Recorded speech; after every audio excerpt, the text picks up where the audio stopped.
Fala um pouquinho, Ivan, pra gente como foi o seu processo de criação com o Beto Rocha, como que era o trabalho de vocês, número de vezes que ensaiava por semana, assim, um pouco de como foi essa experiência sua de trabalhar com ele. O Beto tinha um método muito particular de trabalhar. O processo era definido por ele, né? O que o Beto fazia muito era, como ele estudava bastante, lia muitos diretores e se inspirava em alguns deles, ele normalmente juntava o que ele estudava, o que ele lia, com os elementos essenciais, não nem digo essenciais, mas com os elementos acrianos. Coisas simples como olhar o pôr do sol, ver como funcionava, ainda víamos muitos vagalumes aqui, processos que mergulhávamos. Eu lembro bem de um processo de preparação de ator, não era para um espetáculo específico, mas de preparação de ator em que ele leu A Metamorfose, do Kafka, e a gente debruçou-se sobre isso. Mas não tinha nada falado, todo o processo era físico, de preparação para essa preparação, inclusive. E aí entrava tudo, todos os elementos, saltos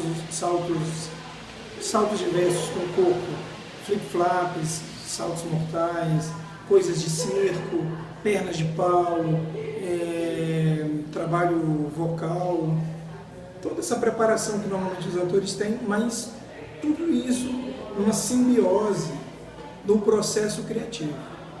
Mesmo que trabalhássemos um espetáculo com textos e personagens e textos, como foi o primeiro espetáculo que eu montei com o Beto, que é A História é uma História e o Homem é o Único Animal que Ri, que é um texto do Milo Fernandes, ele já ia trazendo na carga dos ensaios tanto a preparação do ator quanto processos para o espetáculo. O que eu acho importante dizer é que, como ator, dirigido pelo Beto, eu sabia exatamente o que ele queria.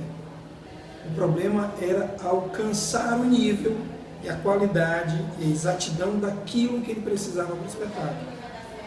Então esse era o grande barato, porque ficava muito claro que hoje as pessoas se confundem muito. Qual é a função da direção, qual é a função do ator? E quais os limites dessa relação? Qual é a função do diretor quando o ator precisa fazer determinado personagem? E aí isso, quando o Beto dirigia, ficava muitíssimo claro. Tanto que ele falava muito assim, em Rio Branco não tinha ator. Ninguém prestava. Ator nenhum que sabe falar, não sabe respirar, não sabe fazer teatro. Ele dizia muito isso. E isso, da forma grosseira como ele falava, do jeito dele, acabava nos levando a um processo também de estudo físico, corpóreo, pessoal, da gente chegar meia hora antes do ensaio começar, para poder se preparar para o ensaio com o Beto. Dos textos, dos autores que ele gostava muito, tem Peter Brook, de forma mais moderna, Eugênio Barba, mas quando ele mais estudou estética, principalmente a estética desses criadores, ele mergulhou na cultura indígena. E isso foi paralelo. Então ele usava, como ele sempre fez nos espetáculos, ele se utilizava de um aprendizado estético que estava, de certa forma, muito longe da nossa rotina, e utilizava essa estética num espetáculo como Lendas de Quirá, que foi o primeiro espetáculo, depois mudou o nome, mas nesse espetáculo ele já coloca muito desse aprendizado, dos experimentos que ele tinha, da estética que ele gostava, mas tentando explicar o homem nos primórdios. A relação do homem indígena, das nações indígenas, né, dos grupos, das etnias. Por isso também ele mergulhou em aldeias, foi em algumas delas, e por isso trouxe esse aprendizado também, e ele conseguia fazer o que a gente que é de arte sabe, tem gente que às vezes tem, às vezes se estuda muito e não tem, que é como você capta da natureza, na natureza humana, e consegue transformar aquilo em arte teatral, que é o transformador. Isso aqui é um grande barato. Das relações de trabalho, assim, nós fazíamos muito porque sempre gostamos de fazer.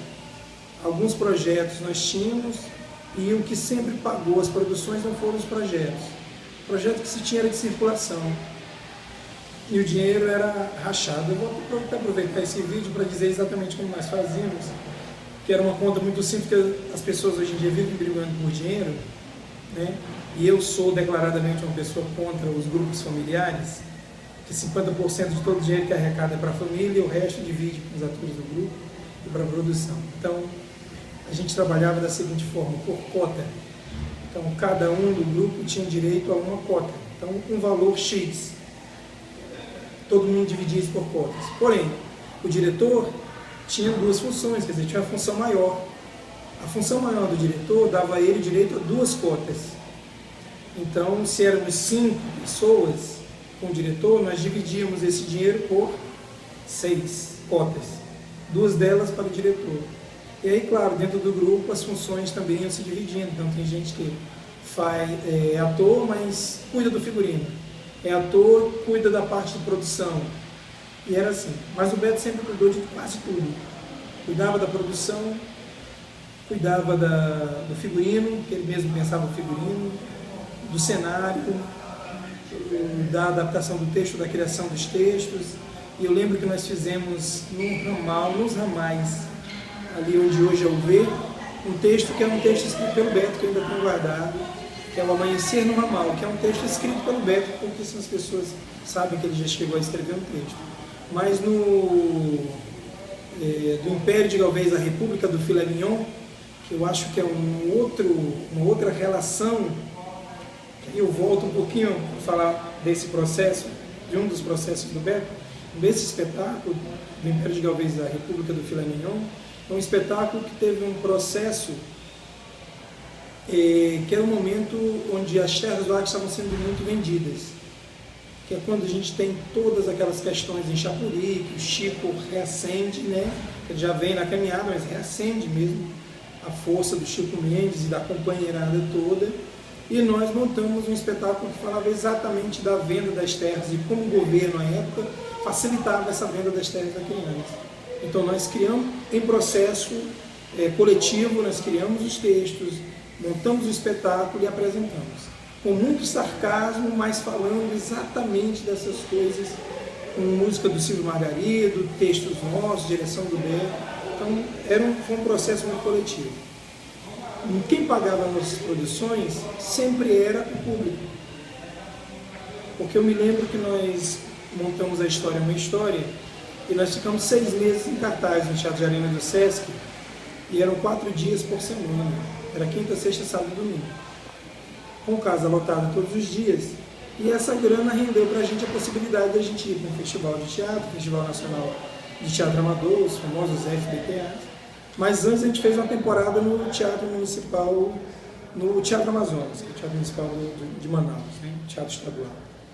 Então nós nos apresentamos, saímos do pequeno espaço do Teatro de Arena do Sesc, um semi-arena, e fomos apresentar diretamente num palco à italiana, daquele tamanho, né, no Teatro Amazonas. Então foi também a necessidade de mudança nossa, dos atores, para se adaptar a essa mudança. Mas esse dinheiro vinha também de rifas que a gente fazia de garrafão de vinho no casarão, de festas, de encontros. Tudo isso a gente fazia, arrecadava e levantava as granas nos nossos espetáculos. A verdade é que esse esforço trazia ao grupo um sentido muito mais de diálogo grupal, né, que hoje a gente tem uma necessidade também desse trabalho. Deve ter mais perguntas, eu estou esquecendo das perguntas. Muito obrigada, Ivan. Você vai contribuir muito para enriquecer a nossa história do teatro acreano. Muito obrigada.